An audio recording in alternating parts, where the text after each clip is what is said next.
पद्मश्री श्यामलाल गुप्ता पार्षद झंडा ऊंचा रहे हमारा विजयी विपक्ष विश्व तिरंगा प्यारा के रचयिता और कवि का 129वां जन्मदिन आज फूलबाग पार्क में मनाया गया।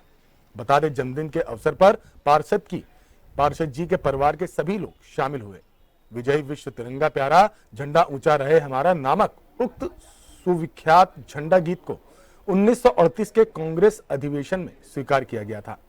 इस गीत की रचना करने वाले श्यामलाल गुप्त पार्षद कानपुर में नरवल के रहने वाले थे। उनका जन्म 1893 को वैश्य परिवार में हुआ था।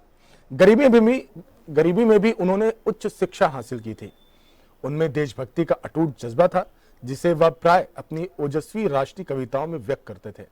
कांग्रेस के सक्रिय कार्यकर्ता रहने के बाद वो 1923 में फतेहपुर के जिला कांग्रेस अध्यक्ष भी बने। वो सचिव नाम का एक अखबार भी निकालते थे। बता दें, श्यामलाल गुप्ता के जन्मदिन पर कई नेता भी मौजूद रहे। इस दौरान बीजेपी नेता सुरेश अवस्थी ने श्यामलाल गुप्ता से जुड़े कुछ बातें बताई। उनके जीवन से जुड़ी कई महत्वपूर्ण बातों पर प्रकाश भी डाला।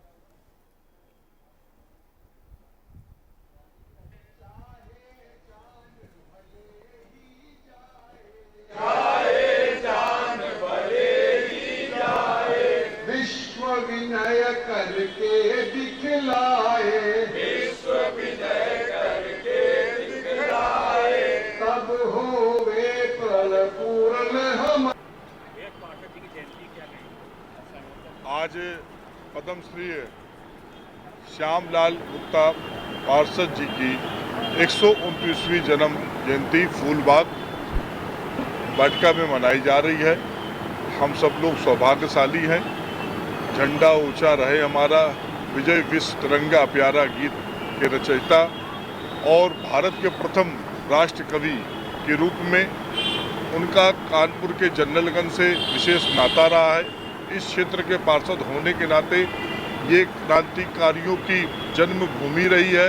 यहाँ पर गणेश शंकर विद्यार्थी जी ने भी भीलखाना में प्रताप प्रेस से पूरी आज़ादी की लड़ाई का संचालन किया और हम सब लोग अपने आप को बहुत ही सौभाग्यशाली मानते हैं। ऐसे महान क्रांतिकारियों के लिए हम सब लोग को इस कार्यक्रम में हम लोग अपने आप को उपस्थित होकर के गौरवान्वित महसूस करते हैं और उनके दिखाए हुए जो भी सपने हैं उनके परिवार के साथ में जो भी हम सब लोग कुछ कर सकते हैं उसमें करने के लिए अपनी तरफ से पूरा प्रयास करेंगे।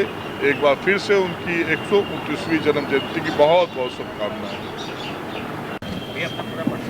सभी को पार्षद जी के जन्मदिन पर हार्दिक शुभकामनाएं और बधाई। आज हम पार्षद जी के जन्म जयंती पर यहाँ पर इकट्ठे हुए हैं। वे एक राष्ट्र की महान विभूति थे। उन्होंने घर त्याग दिया था, वो देश की धरोहर हो गए थे। मैं आप ही की तरह हूँ, आप ही के बीच का हूँ। मेरा कोई श्रेय नहीं है कि मैं उस परिवार में जन्मा हूँ, मैं उनका परनाती हूँ, इसमें मेरा कोई श्रेय नहीं है। मैं आप ही की तरह साधारण हूँ। वो राष्ट्र की अमूल्य धरोहर थे।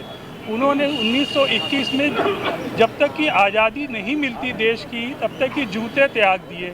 आप समझिए, जूते त्याग दिए, छाता त्याग दिया, अंगोछा त्याग दिया और जीवन पर्यंत उन्होंने इस व्रत का पालन करा। 9 बार वो जेल गए। उनको जवाहरलाल नेहरू और प्रथम राष्ट्रपति सबका उन्हें पर बहुत ही स्नेह प्राप्त हुआ। उन्होंने राष्ट्रपति भवन में जा कर के खुद रामायण सुनाई। राष्ट्रपति जी ने उनको खुद ही आमंत्रित किया था। वे एक ऐसी राष्ट्र की धरोहर है, एक विभूति है, जिनको आज के दौर में हमें ऐसा लगता है कि हम लोगों के ऊपर हम लोग उनको भूलते चले जा रहे हैं, भूलते चले जा रहे हैं। उसका भी कारण ये है कि हमें वो विस्मृत हो रहे हैं। उनका योगदान हमारे बीच में नहीं रहा, क्योंकि ना उनके नाम पे कोई बहुत चीज़ें हैं, ना उनके नाम पे कोई हवाई अड्डा है, ना उनके नाम पे कोई एक बड़ा पुल है। तो इसकी वजह से वो हमारे जीवन में विस्मृत होते जा रहे हैं। लेकिन पार्षद स्मृति संस्थान ट्रस्ट और कानपुर के लोगों के माध्यम से मैं सबका धन्यवाद देता हूं कि आज केवल कानपुर में नहीं, नागपुर में, बम्बई में, कलकत्ता में, और फतेहपुर में, बाराबंकी में, लखनऊ में उनका जन्मदिन बड़ी धूमधाम से मनाया जा रहा है। कलकत्ते में भी मनाया जा रहा है और सुबह से लेकर शाम तक का पूरे देश में कार्यक्रम हो रहे हैं। पद्मश्री श्यामलाल जी का आज जन्म जयंती के अवसर पर यहाँ पर इस फूलबाग की धरती जो क्रांतिकारियों की धरती थी। वहाँ पर विगत 129वां जन्म दिवस यहाँ के संभ्रांत कानपुर नगर के संभ्रांत व्यक्तियों के द्वारा मनाया जा रहा है। जैसा कि हम सब जानते हैं कि श्री गुप्त का भारत की आज़ादी में बहुत बड़ा योगदान रहा है। प्रारंभ में जब वो गणेश शंकर विद्यार्थी के संपर्क में आए तब उन्होंने देश की आज़ादी के लिए लड़ाई लड़ी, और हम सब इतिहास के पन्नों में जब झांक के देखते हैं तो जब असहयोग आंदोलन महात्मा गांधी का शुरू हुआ था, उस दौरान नमक आंदोलन में भी आप 8 बार जेल गए, और जेल जाने के बाद आपको याद होगा, इतिहास के पन्ने इस बात के गवाह हैं कि 6 वर्ष जेल में रहे।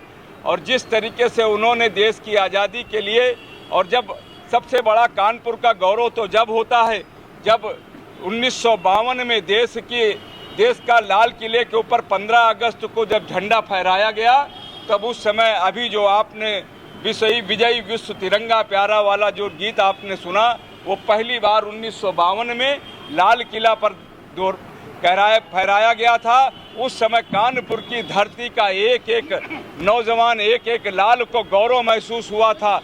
ऐसे मसीहा की आज हम सब लोग 129वीं जन्म दिवस के अवसर पर आदरणीय सुरेश जी, आदरणीय मदन लाल जी, हमारे छोटे भाई विकास जी और उनके परिवार के लोग बैठे हैं, आदरणीय सौरभ जी उनके नाती हैं, और यहाँ जितने लोग बैठे हैं सबका करीब करीब श्यामलाल जी से पारिवारिक रिश्ता रहा है। सभी ने अपने अपने चीज़ों का अनुभव शेयर किया है। आज के इस अवसर पर आपके चैनल के माध्यम से हम उनकी जन्म जयंती के अवसर पर जिनके साथ भी उनका सहयोग रहा है, जिन परिवारों के साथ सहयोग रहा है, उन सभी को ढेर सारी शुभकामनाएं और बधाई देना चाहते हैं।